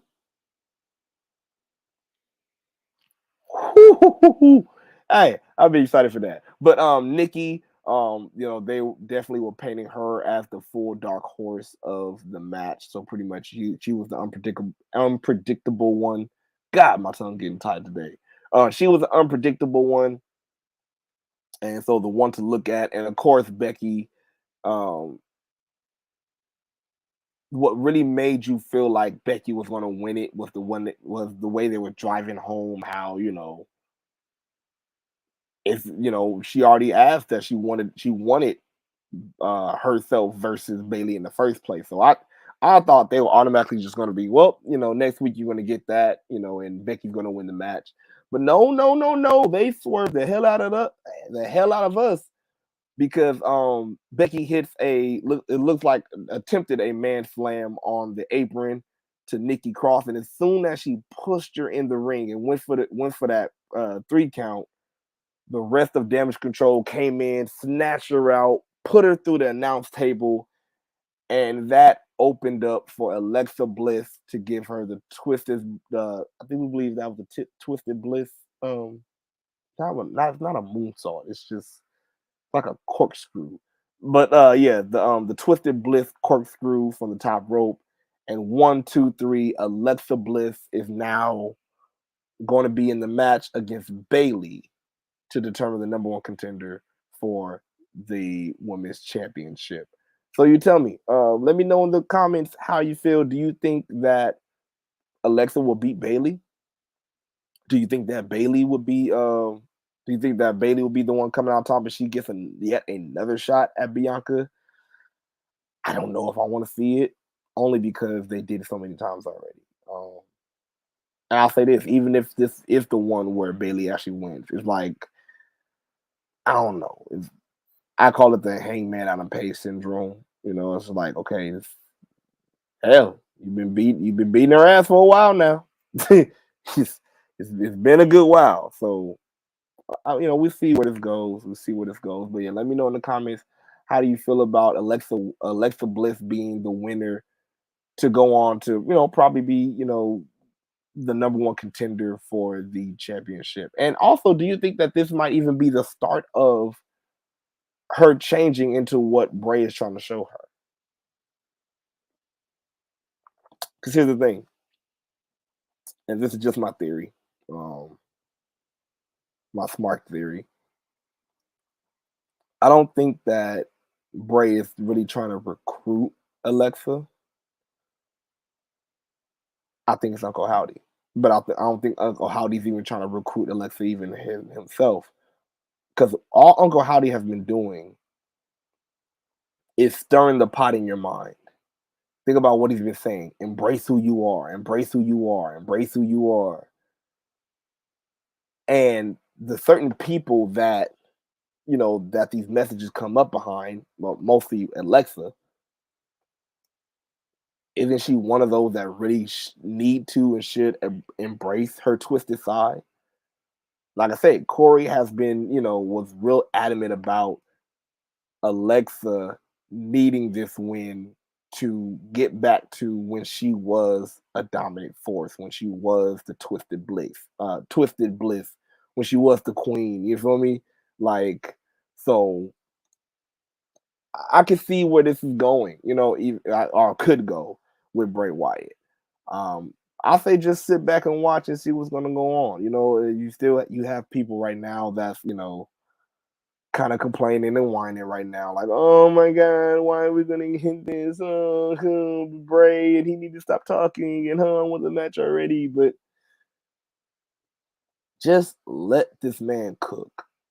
Let him cook and just follow the story. That's it. Like I get you want to see him in the ring, but come on, man. But then here's the thing. I'll say this too. If you like this, if anybody listening, anybody watching, if you like this goddamn poker game, this goddamn poker shit in the background, I don't want to hear you say nothing, and I mean nothing about goddamn Bray Wyatt talking. Because you want to talk about a waste, that was a waste of time. At least Bray tells a story and give you a little bit more Easter eggs in what is to come. Shit, this was just Saturday Night Live sketch.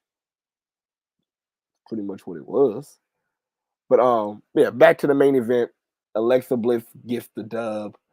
And man, so we're getting Alexa Bliss versus Bailey next week. I think that should be good. There should be a good match. Bailey is hitting on all cylinders. I don't know if it was the crowd either, but it just felt in and out. Especially even when even when Becky mentioned that Bailey, gave her flowers, low key, like, hey, I know what you done. You carried the WWE through the pandemic era, and the non-claps that came through that, I was like, yo. And I get it, she is a heel, so you probably don't want to clap for the heel, but usually they do. So it felt kind of weird that happened. Even Bailey had to say, well, you can clap. So it felt kind of weird, even though she's a heel, but I'm so used to everybody cheering for the heel just because they like them in the first place anyway. So it was refreshing that, like almost if it was on purpose that the fans were like, no, we ain't clapping for you. You're the heel. So that was That was a little bit refreshing to see. Definitely a little, just a tiny bit, just a little bit, a little bit refreshing. And that, my peoples, was Monday Night Raw. Now you might be asking the big question, sir, did you sell or do you no sell for Monday Night Raw? And you know what? Ring the bell on them. I give this Monday Night Raw a sell. It was a decent show. I don't give it an oversell, but it was a decent show. I'll say out of the whole show, there was only really one thing that took me out of it, which I get it. You know, it was filler for a 3 hour show. So, you know, I'll give the poker thing a slide. You feel me? I will give it a slide. So, yeah, that's. I'm selling though. I'm definitely selling for Monday Night Raw. It was a good show. Good show. As our Booker T might say, good. Can't complain. Cannot complain. And also speaking of complaining, you know, you ever have those times where you complain where you're just too tired, you know, to go through the day, or you know, you might be just waking up and just feeling kind of out of it a little bit. Well, hey, we have the answer for you from our sponsors, W, the Jitterless Energy Blend. Go ahead and be better and get yourself some W right now. And look, I'm telling you, if you go online to w.gg, that's www.wgg, and then use our promo code for 10% off. You might say, what's that promo code? I got you right now. Go ahead and write it down. Or if you're looking, go ahead and see that scrolling right there. Go ahead and type in Smark Psych Pod in the promo code area. Once again, that is Smark Psych Pod. And go ahead and put that promo code in for your boys and tell them the Smart Bro sent you. And then they give you your blend of W energy blend. And I'm telling you, man, your first scoop, you're gonna love it, and then you're gonna want to buy more. Now, I'm telling you right, I don't know if the code gonna be working every time now, so don't think oh, your code ain't working. This is my second time. If your second time, I don't know if it's gonna work. I can't assure you that one, but the first time for sure, I know it's gonna work. So definitely, definitely go through that first time. Go ahead and try it. Like I said, it is highly recommended from myself and the King Mac Millie himself to keep you up, keep you energized, and keep you going, and also keep your brain stimulated. It's hard to find a lot of energy substances or energy drinks that does more than just keep you hype and get you jittery.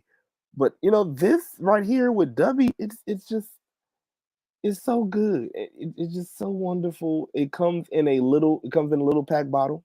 It's not not too big when it comes in a shipment. Uh, it comes in different flavors. Let's see what these flavors are real quick. Let's name them. It comes in let's see where we got right here. We got peach and peach. I swear that sounded like I cussed, but I didn't. I promise you I didn't cuss. I promise you.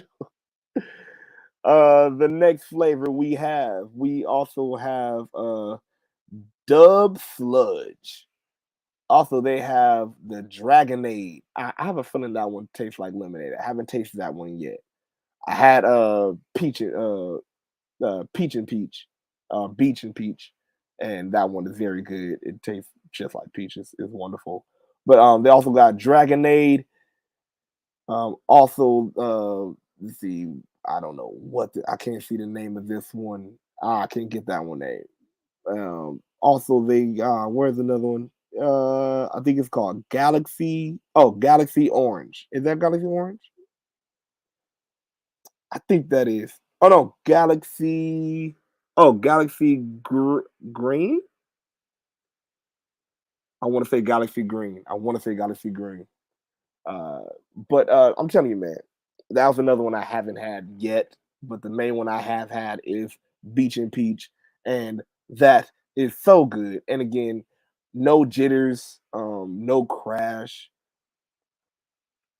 and also the best thing about it, you might say, what's in it? What is in the W?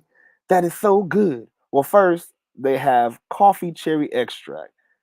They selected the neutral the neurofactor, a protein a patented all natural coffee cherry extract to help fuel you. This ingredient is what gives Dubby its laser focus and fast relax effect, making it perfect for gamers, for streamers, and just for all around staying up, man. Just if you need that extra boost, I'm telling you right now, you cannot get no better than Dubby. So get some Dubby, get energized, and hey, be better. All right, just be like the Smart Bros. You feel me? And just be good. You feel me? So yeah, man. Shout out to our sponsors once again at Dubby Energy Drink. And also shout out to our sponsors at Anchor. You feel me? Yes, that's right. Anchor. You might say, oh, what's that? What's Anchor? Well, Anchor is a way. You know how you hear me right now? You might be hearing me on the audio, or I know you're seeing me on the YouTube, but everybody that's hearing me on the audio side, Anchor is pretty much sponsored by Spotify, and it is an easy app and way that you can now get into your own podcasting. That's right, your own podcasting. You thinking about having a little bit of talk yourself and about having a show, go ahead and hook up with Anchor. You feel me? Go ahead and see what they have for you, man. I'm telling you, we started with Anchor. It's been great ever since. And also they now even have stats and how your day is going, how everything's looking. So go ahead, try out Anchor.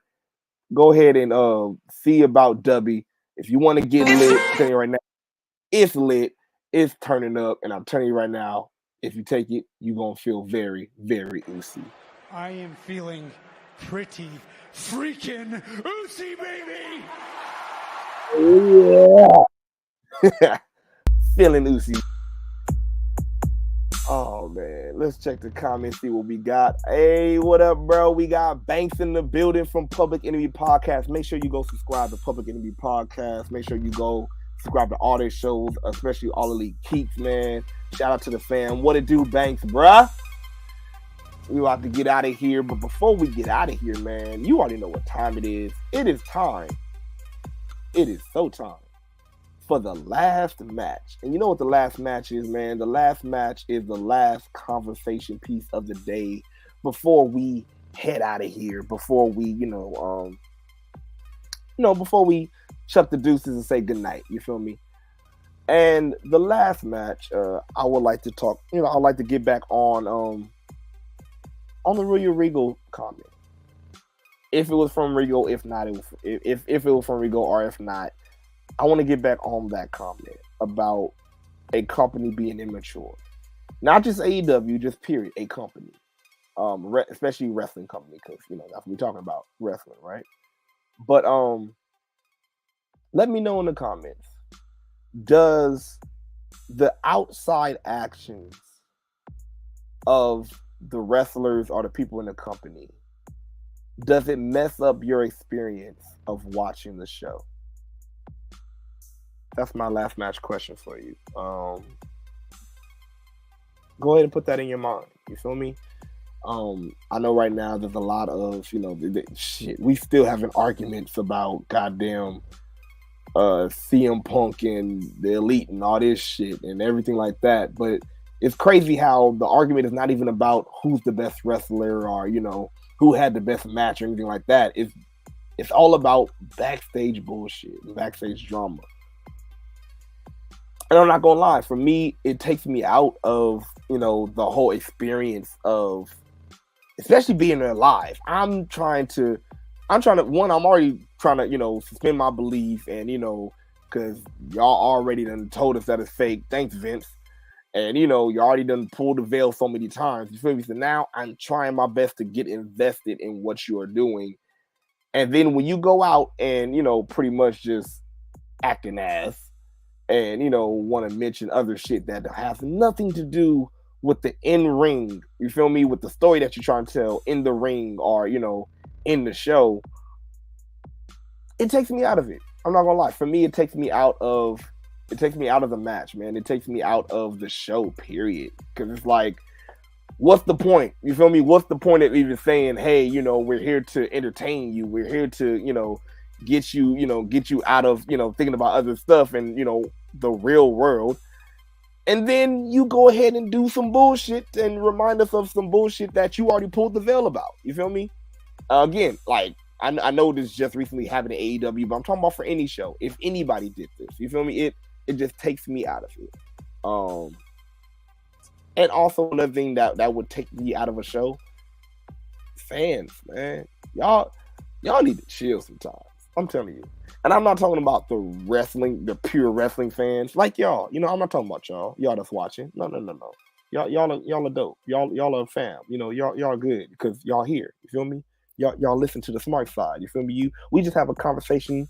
Hey, some of us might not agree on everything, but we can have a conversation. But yo, these toxic ass fans that pretty much want the drama and want wrestling to become like a goddamn reality show or some shit, I guess. I don't know what it is. I don't know what the fascination of this type of shit happening in wrestling. I don't know why they have it, but hey, I'm tired of it. Because I'm tired of drama, like, I mean, real drama happening in a supposed to be, I don't want to say fake, but supposed to be, you know, a different world that I'm supposed to suspend my belief in. I'm not trying to have that shit. You feel me? So, yeah, I was just curious to see what my smart bros and sisters think about, you know, just bringing unneeded drama and unneeded attention to things that, you know, has nothing to do with wrestling. Does it take you out of the show? Does it take you out of the match? You feel me? Or do you not care? Let me know in the comments, man. This has been a good conversation. I missed y'all. Thank y'all for coming in to the Smark side on the Raw Classics, man. Real quick, for the indie state of mind, just a couple of shows I'll say that, you know, you probably should check out that passed this weekend. Like I said, GCW, Wasting Time. That was a great show. Had a couple of good death matches, and they had a good tag team match. It was a funny tag team match that involved Two Cold Scorpio tag teaming with Sandman. And when I say that was just an interesting time, it's a very interesting time. But definitely go check that out. Also, go check out Pro Wrestling Magic. I do believe it was a Journey to Kingdom. Yes, if you have IWTV, go check out Pro Wrestling Magic Journey to Kingdom on IWTV and Independent Wrestling TV. It is going to have the marquee match. And again, I say marquee match, but it was unexpected. But the match was dope as hell. And it involved the marquee match of the final and tying match between Ruthless Lala and Isaiah Wolf. And that was also the moment where, again, shout out to the whole family, Prolific. You feel me? Ruthless Lala have now joined Prolific, and it just got bigger. The drip set is coming. Get ready for it. But if you did miss it, again, download IWTV, the app. Go ahead and check out Pro Wrestling Magic. Go ahead and show some love. And look, just support all independent wrestling. You feel me? And also, in LA, down here, you feel me? Our hometown, you feel me? LEV, get your tickets to PCW Ultra. I don't know what you're waiting for. If you have not got it yet, get your tickets ASAP. Just go to PCWUltra.com, or you can go to Eventbrite.com and just type in PCW Ultra Anniversary, right? And I need you to get these tickets because we got some bang up matches going on, just like the match that we are sponsoring. That's right, your Smart Bros are sponsoring the Gates of Agony. That's right, Gates of Agony of the Embassy in AEW going up against the Border Patrol. And I'm sorry to tell y'all, fellas, y'all probably might want to leave that border because the Embassy is on a tear and they're about to tear y'all asses up. I'm just saying. But that is the Smart Bros sponsored match, but they're also having some great matches, just like Viva Van going up against Masha Slamovich. They got great matches like the PCW Ultra champion Jacob Fatu going up against Taurus. man, oh my God. You saw when we had last week Grizz Brody on the show with us. He's getting ready to go up against a touch of class. It's just so many great matches, man. Even legendary people about to be there. You might say, what legend? What legend? Who? No, New Day. But we talking about Mr. Chavo Guerrero. That's right. Chavo Guerrero is going to be there, man. Signing autographs, talking, man. Just you get to really meet a real legend, bruh. You don't want to miss it. So, again, get your tickets ASAP to PCW Ultra. Again, you can go to PCWUltra.com or you can go to Eventbrite.com and just type in PCW Ultra Anniversary and get your tickets and meet your Smark Bros there. We would love to see you. We will love to see you. And I know also this usually goes on Sundays, but I got a Smart Psychology Pop, man. Then usually our Smart Psychology Pop is the superstar that we pick and choose, from the past week as, our spotlight. And you know what? My Smart Psychology Pop goes to none other than the EST of WWE. That's right, our girl, Miss Bianca Belair. If y'all did not see the photos this past weekend, man, she showed up and showed out, man. She's showing why she not just a dominant and wonderful champion in the WWE, but she was a great pick for WWE because the avenues that she can just go in and gain more fans. Because remember, people, that's what it's all about, gaining more fans. And the way that she has done that, you feel me, and still show that she looks good doing it every time. I am just overly proud and just, happy for her. And I just want to give her flowers. So Women's Smart Psychology Pop goes to Miss Bianca Belair, the EST of WWE. And, you can let me know in the comments too, who is your, wrestler of the week or even the weekend? You feel me? Who did you feel, earned your flowers this week? You feel me? Or this past week? Another thing before I head out, I gotta give my homie, my male Smart Psychology Pop, none other than the baddest champ alive himself, Mr. Shane Taylor, man. Shout out to Shane making his debut, man, popping up on AEW on his former tag team partner Keith Lee. And he about to get down to some business at Ring of Honor Final Battle. And if y'all remember the last Final Battle he was out, he tore down the house with Kenny King. So I'm looking forward to nothing but the best, man. I'm looking forward to nothing but the greatest for this man, whether it be in, AEW shows, Ring of Honor shows, whenever they have a show, whatever it is. As my brother said, timing is everything. And I feel like, man, everything came full circle. Low-key. Like, look where everybody is. Khan, Toa, Khan, AEW. You already know Rev is, man. He's up the ranks. He's going to be there very soon. Maybe not just AEW. Maybe it might be on Raw because you've been seeing him in in some WWE stuff very lately. So you never know. But man, my shout out definitely goes to my homie, our Smark bro, Mr. Shane Taylor, man. The Lion in the Jungle, the baddest champ alive. If you don't know who he is, go look him up. Don't be like JYD from NY. And told him, oh my God, they never told a story. Oh my God, I don't know who he is. Well, I do know who he is, but I don't know because they didn't tell a story. If the man clearly just walked up to Keith and said, we used to be partners, and I see how you walk away from all your partners, that's the start of the story. You used to be partners.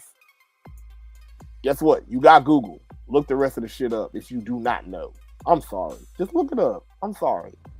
But he told you enough to keep you suspended or keep you in suspense. Like, okay, what's going to happen next? Who is that tag team partner that Shane Taylor is talking about. You feel me? And will Keith Lee really take Swerve in to do this tag team match? Get into the story. Just be a real fan. But that is my Smark Psychology pop of the week, man. And you know what? I already gave, my pops, but they also get red cups up to them, man, because they deserve it. They're working hard for it.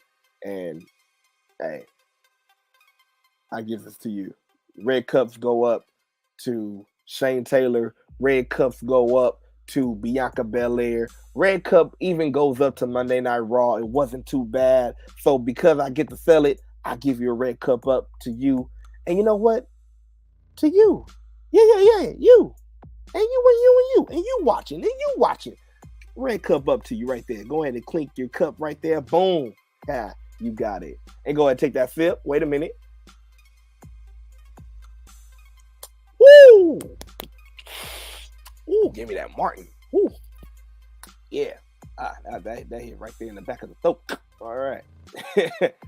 But yeah, man, red cups up to you, man. Thank y'all for tuning in. And y'all already know, man, if y'all have not yet, if this is your first time listening or your first time viewing, go ahead and subscribe to Smark Psychology Podcast on YouTube. And you know what? I must put a red cup up for us too. And thank y'all, because we have now officially hit the triple digits. That's right. Smart Psychology Podcast. I've hit 100 subscribers. We like to thank all of y'all 100, man. We like to thank y'all for y'all support. Thank y'all for tuning in. Thank y'all for y'all likes. Thank y'all for y'all shares. Thank y'all for all y'all input. Man, you already know we are a family. And, man, the smart side will always rise, man, because we just fans and we just love talking this shit.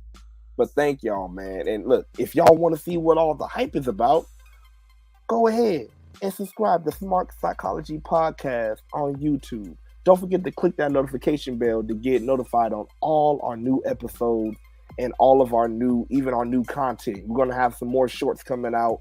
We're going to have some more, some more little, maybe even some of the shorts might be some interactive shorts where you can comment on. But go ahead and get that notification bell. Go ahead and click that thing. Just ding! Go ahead and click that little notification bell and subscribe and join the smart side. You feel me? It's going down. Yeah. And also, for all the socials, you know where you can go. But if you don't, let me let you know. You can hit us up on Twitter at Smart Psych Pod on Instagram. You can hit us on Twitter at Smart Psych Pod. You can hit us up on Instagram at Smart Psychology. Or you can hit us up on Facebook at Smart Psychology Podcast. But wait a minute. Why am I saying or? Just go ahead and get all of those little social media outlets right there and click follow on all of them. Go ahead. Twitter, Smart Psych Pod. Click follow. Instagram, Smart Psychology. Follow. Facebook, Smart Psychology Podcast. Follow. And then even hit us up on the TikTok. That's right, at Smart Psychology Pod. And you know what? Let me check the Twitter. Let me check the TikTok right now. Let me check it and see what we got. It's looking good. We just need 20 more. We need 20 more away from 1K on Smart Psychology Pod on TikTok. So yo, if you have not yet, go ahead and follow us on TikTok. Let's hit that 1K so then we can start going live with you on TikTok. We can even do probably live watch-alongs on TikTok of our shows before we even get on here and talk to you about the show. So come on, let's get to the next level together and follow us on TikTok, man. 20 away from that 1K. Oh, you know that sound good. 20 away from that 1K. 20 away from that 1K. 20 away from that 1K. So are you going to follow us? What do you say? And speaking of follow, I need you to follow and listen to us, because I know sometimes you can't just, you can't be watching us because, it gets late sometimes, especially after a 3-hour war. Maybe you might be done, watching TV. You feel me? Your eyes might be tired. You feel me? But the next day, you can check us out on the audio platforms on Spotify, Anchor, and Apple Podcasts. So go ahead and hit those up. Type in Smart Psychology Podcast. Hit that follow button and you can have us in your earbuds. You can have us in your speakers, on your sound bar, in your car, wherever speakers you have going. And you can always have your Smark Bros on the dough. And always forget on all of our content, go ahead and comment, go ahead and like, go ahead and share, man. Just share, just share the love, share all of the support, and just share the smart side with everybody. Because hey, all of us, whether you know it or not, all of us have a smart psychology. We just want to know what's yours. So come on down to the smart side, and let's talk about it. Because we fam, right? Yeah. This has been your boy, J Classic, the JKLASSICK. And you already know. Catch us tomorrow. Or probably me, because I don't know, we might be making some more money moves, or Money Mac maybe make some money moves. So it might be just me, maybe a guest. But catch us tomorrow for Smark Out Tuesday. And hey, you already know. Join the smart side. Same smart time, same smart channel. And your boy is out in 3, 2, 1. Peace.